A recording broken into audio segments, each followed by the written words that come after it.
Welcome back to the Imaginary Gallery. It's TJ, your host. We're going back into the Narcissist Bag of Tricks.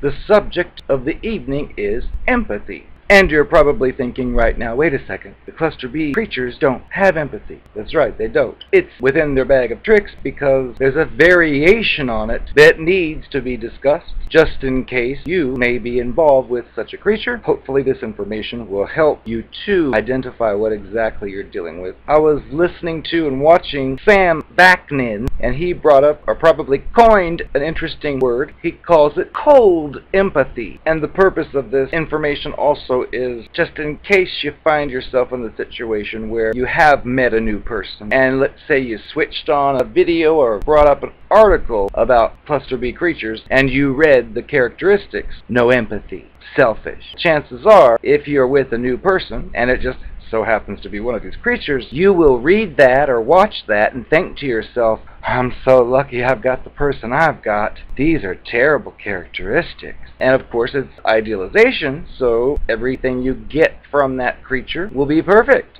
which reinforces the fact that you lucked out this time. What you must know is these creatures will appear to have empathy. You'll be upset about the slightest little thing, and they'll be right there to help you. It can appear to be almost oversensitive, especially if you look at whatever it is you're dealing with and see what this creature's doing. You might think, wow, I'm being spoiled, or there's something wrong with this creature, or maybe it's a genuine person, but that's part of their beginning stages. You see, when you meet one of these creatures, they don't come with any type of disclaimer that says, I'm going to switch personalities after so many weeks of knowing you. I'm going to turn evil and show you a evil person underneath this mask I'm wearing in a few weeks. They won't do any of that. But it does appear that they care for you. They will go out of their way to extra care for you, which is a camouflage and another factor that can interfere with proper assessment of what you're dealing with, if you're dealing with a Cluster B toxic creature. The important part here, though, is as far as this empathy goes that's in their little bag of tricks, as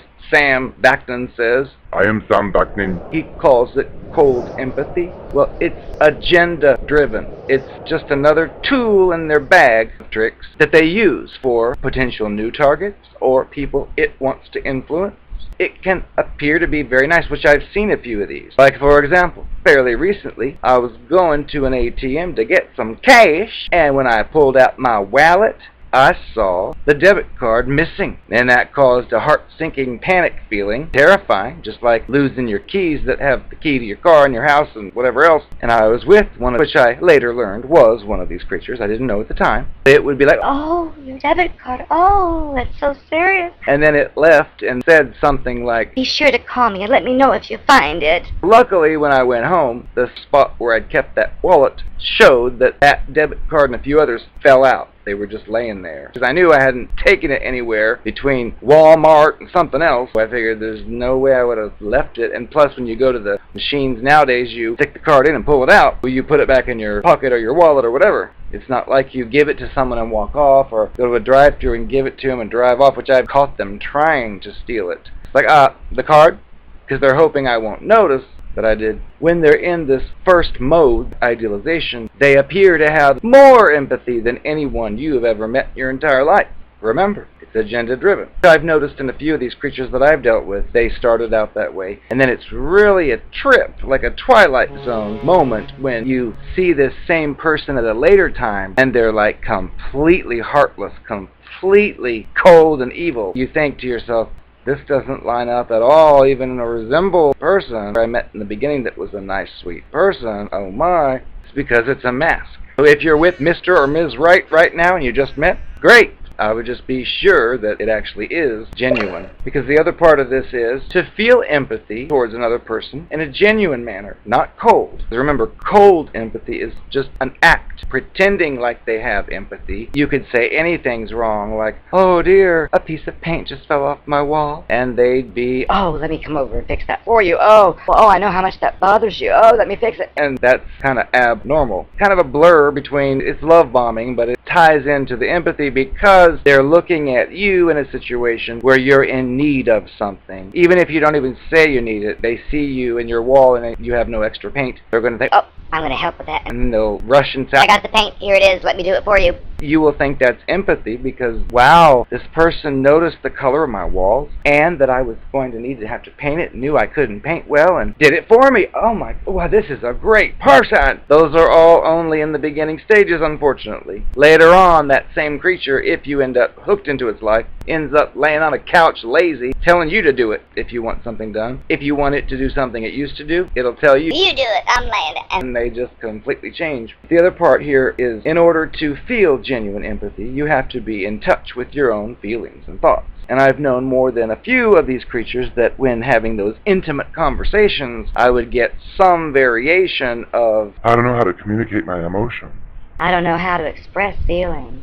that's a sign that the person isn't really in touch with themselves. A person who is in touch with themselves would experience something, know what they're experiencing. It may be uncomfortable, and they'll realize this is uncomfortable, but we at least can see that, oh, this is difficult, I understand why, and self-reflection, which of course these creatures cannot do. They can only mimic other real people or movie stars. In order to feel real empathy, they have to be able to connect with themselves, and sure, they can connect with their feelings, like if they say to themselves, I want that target right there, I want it. That's not the same thing, but they will display the cold empathy also in order to avoid unpleasant consequences. I've watched a few before that follow the rules, drive in the right way, honor certain rules, and I think, is this person honoring those rules because it really cares about honoring those rules? And I think the real answer is because it doesn't want to be arrested or stopped. So it plays along with doing the right thing, but it's not based in empathy, it's based in self-preservation. If it's locked up in jail somewhere, it won't be able to easily target a bunch of other people on the outside. But what's funny with these creatures I've noticed too is I've known a few that would be the kind that travel regularly from partner to partner to partner, and then when they get to my ring, they're saying, Oh, I want to be with you forever and forever.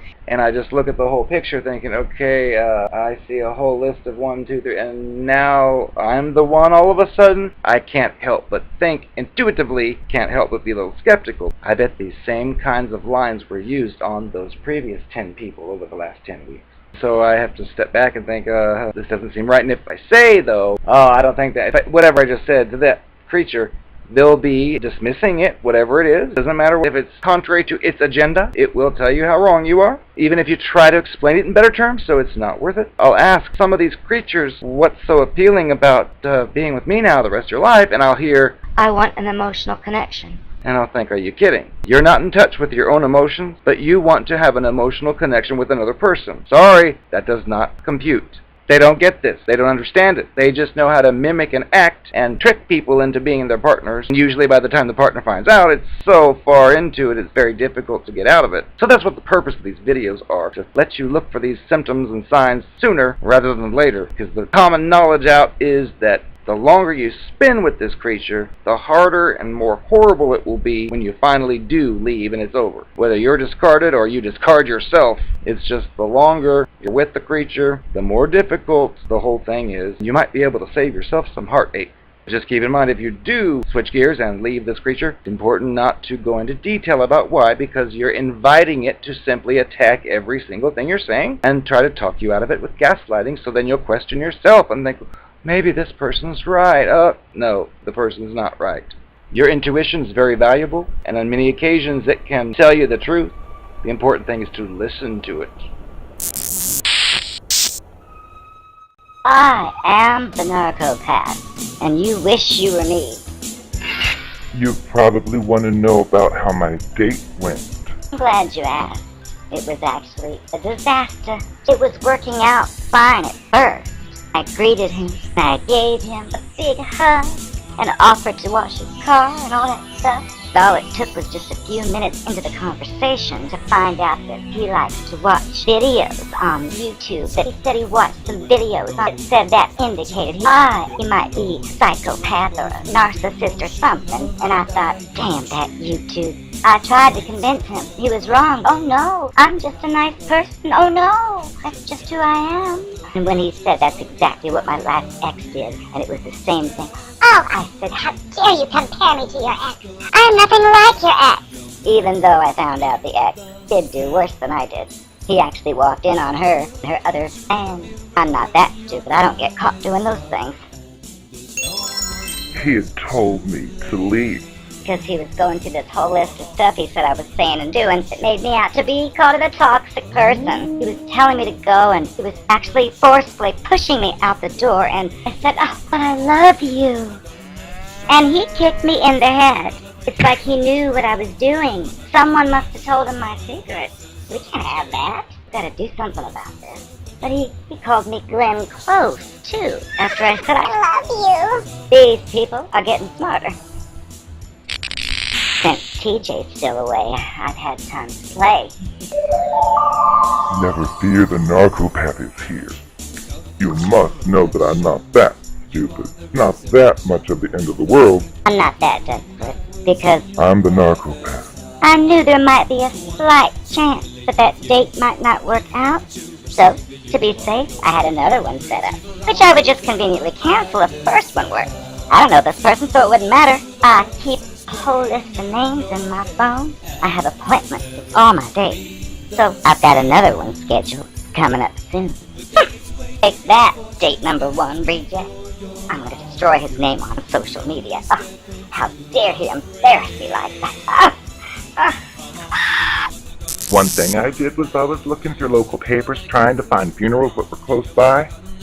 Because I wanted to stand next to the pastor, and I wanted to tell him my name is Narcopath El Grande. I wanted to be groped. Maybe I'd make it on television. That would be my break. Sadly, one I went to wouldn't even let me in the door. I should sue them. Who cares if I was half naked and one of my teats was showing? I wanted it to show. And so stupid.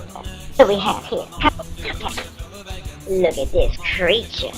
What are you? What are you, little creature? Is there a doggy? Is there a doggy? You want to get the doggy? I'm going to eat you. His claw got stuck in my hair. I wasn't successful. The priest was a woman, and I was looking for a man, so I'll have to find something else to do until TJ gets back.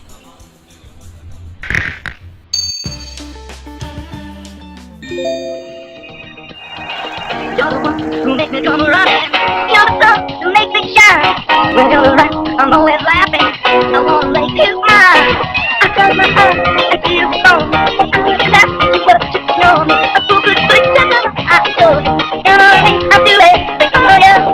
How do I walk and I get crazy? You look myself around. Anybody else don't know? Oh no, yeah. I am the Narcopath.